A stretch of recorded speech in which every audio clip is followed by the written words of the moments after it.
Wow. So we've got some, I feel like the cards are actually very, very good. They're very bright and shiny. And let me talk about the foundation first. I started doing the foundation first for the other signs, and I feel like it brings the narrative together. So I feel like it's helpful. So let's talk about this. We have here the 9 of coins and the 10 of coins. And this is also something going back to what I mentioned earlier about needing to catch up, waiting for your partner to catch up. They're not on your level. They're getting there. And I do feel like, you know, it's an abundance in numbers type of a relationship. So the 10 of Pentacles, this is kind of like building wealth. Two people who are financially, they're okay. And then combining the income together, they're riding high. They're able to travel together. They're able to explore and see the world. They're able to plan trips, and they're able to afford a lot of luxury items because of combined income. So you might be in a relationship with somebody where one person makes a lot and the other person doesn't make that much, but combined income, the two of you are doing really, really well. Make sure, I feel like one person might be self-employed, and I feel like, you know, they're okay financially on their own, but I just feel like this element here about whoever is making more money, you're not really keeping scores here. So if you're making more money, I feel like you want to compensate, you want to take care of your relationship partner, but it can also create a pattern. It sets like an unhealthy cycle. And you basically need to, you know, really sit down and kind of draw out a budget, draw out like a balance sheet, because over time, I feel like this can create a lot of problems in the relationship. And, you know, a lot of marriage counselors say that money is a big, big cause for divorces within couples or breakups as well. So you might need to balance this out. So for example, you know, have a percentage system.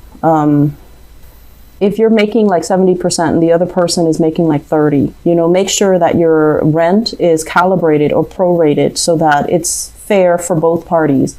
The person that is making more, they want to give more. And I feel like this might be you or your partner, but it just doesn't feel to me like it's fair. There is a fairer way to do this so that it doesn't cause discord in the relationship, okay? And then likewise, I feel like this is also about, you know, creating a family, adding more members in the family, such as pregnancies, having children, getting married, stabilizing your relationship, like taking the relationship to the next level. And, you know, the natural progression of a relationship, having children, buying a property together, settling down together, and, you know, all of that. I feel like your partner right now is at a point where they are financially very, very stable. And you might have expressed that you wanted these things, and now they are catching up to you. Okay, now they're catching up to you. And it's still going to take them a little bit of time to get used to it, but they are trusting in the relationship and they're catching up to you. And so I feel like you might be dealing here. You know, both of these are pentacles, so it indicates to me like a strong earth sign.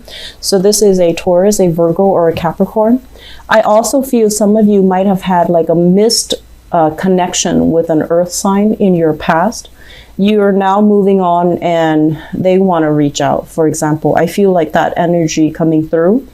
You're now in another relationship that has gone the distance, you know, that is very good. It's very stable. And they're flying up behind you, trying to catch up to you, trying to, you know, get you to abort your plans and to go back to them. Your current relationship partner, I feel like, is the right one. And this person is not on your level, okay? So that's what I'm feeling here in the foundation. In the past, we have the Lovers. And the Lovers can indicate a situation where there was, I'm sensing like even infidelity, incompatibility, or even like, it seems to me like it's some type of underhanded tactics. You know, it's like you were with somebody and they were in another relationship and the two of you got together because you really liked each other. And it's like a combination of that, okay? Or you were with an ex that you really, really love. They try to move on. They try to, you know, have another relationship. And somehow you might have gotten in between them, or they might have done that to you. So there's some type of a third party interference in the relationship. And I feel like it was done with a lot of stealth, where not a lot of people know about it. It was done very meticulously. So you got exactly what you wanted. But I do feel that it wasn't all, you know, a walk in the park. You might have wanted that person. And it just seemed like, you know, on paper, it looked very good. There's great chemistry, great passion in the relationship, but I do feel zero compatibility here. And so the relationship was very turbulent, on again, off again. It really corroded your self-esteem. When they left, you were like, you know, rolled up in the fetal position crying. When they were there, they lit up your world. So I feel like the relationship itself was very emotionally charged. It was very dependent upon the other person. And it was also, it was not the right person for you, okay? And I feel like you had to do a lot of like, it's almost like a lot of compromise with that person, but they were very stubborn.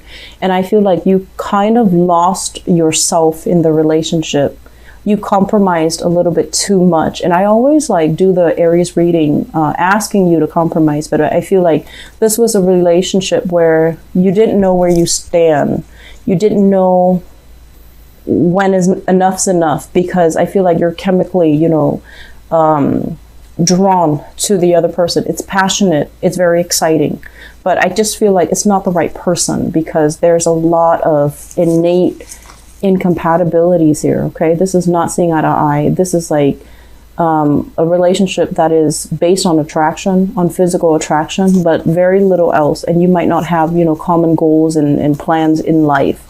Which brings us to the present environment. We have here the sun.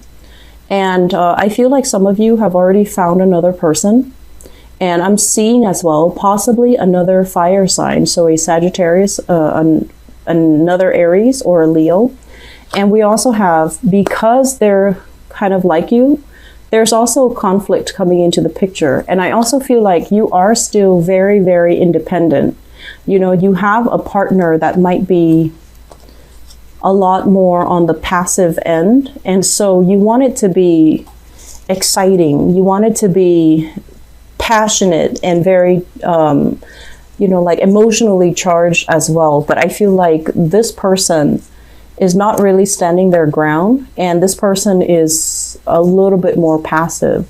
So just make sure that you can slow down your energy and not cause strife, unnecessary strife, in the relationship. Just make sure that you don't nitpick over the wrong things, because I feel like they're a little bit more, they're not confrontational. They're not confrontational at all, okay? So I feel here, if you have exes contacting you, just make sure you don't deal with them, because it's going to bring that up in the relationship and it's going to create trust issues. And I also feel as well, you know, just be very patient with your partner, because it seems like they're afraid to talk to you. It seems like they're afraid of conflict. They're afraid of fights, and they're afraid of disputes, and they might not want to talk to you, or they might not feel comfortable talking to you because they don't want to get yelled at, or they don't want to get to aggravate a situation. So they're a little bit more on the passive end, okay? But I feel like they treat you well. I feel like you're feeling quite happy in the relationship. And I just feel like they're not as independent. They're not independent of thought. They're not assertive, and there's something missing here. Crowning this reading, we have the Wheel of Fortune. And the Wheel of Fortune is basically things turning for the better, okay?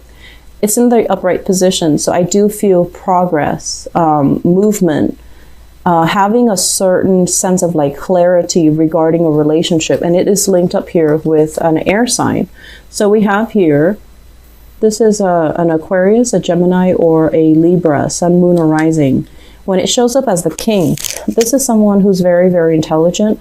When it's in the reverse position, it's somebody who, they're intelligent, but they lack a sense of strategy. They lack a sense of like a clearly defined and a definite sense of direction. So there might have been a lot of arguments in the relationship between you and this person. Where are we going? Are we getting married? Are we having children? When are we settling down? When are you going to propose? You know, all of these things in terms of relationship. If you had these problems in the past, I do feel that things are going to be turning in your favor, and there will be, you know, matrimony. There will be a compromise with this person. And I feel like, you know, they're showing up in the reverse position because I feel like they mean the best, but their life as well might not have, you know, caught up to yours, and they're waiting for their life to catch up before they can make these promises. Okay, so it's not somebody that makes promises lightly, but when they make promises, I feel like you can hold them to it. Okay, which brings us into the future position.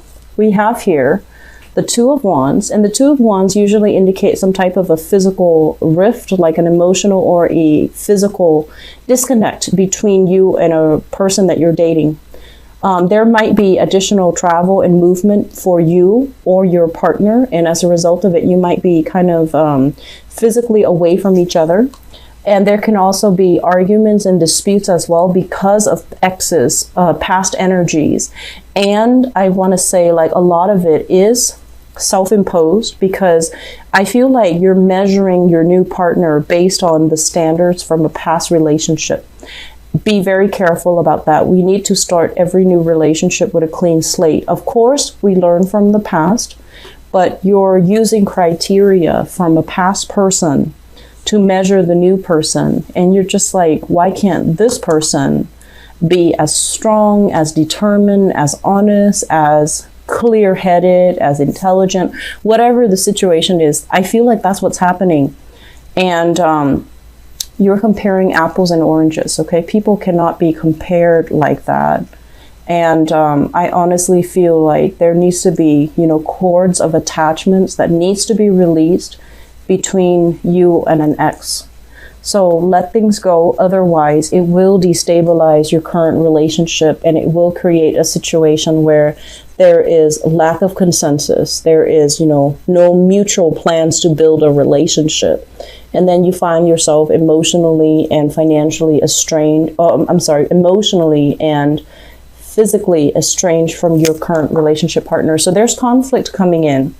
You can take the opportunity to kind of hash things out and reach an agreement, or you can take the opportunity if you feel like the relationship is not working. I do feel there is a little bit of a break or hiatus in relationships. If you feel they're not working, I feel like some of you, you want your partner a specific way and they're not that way.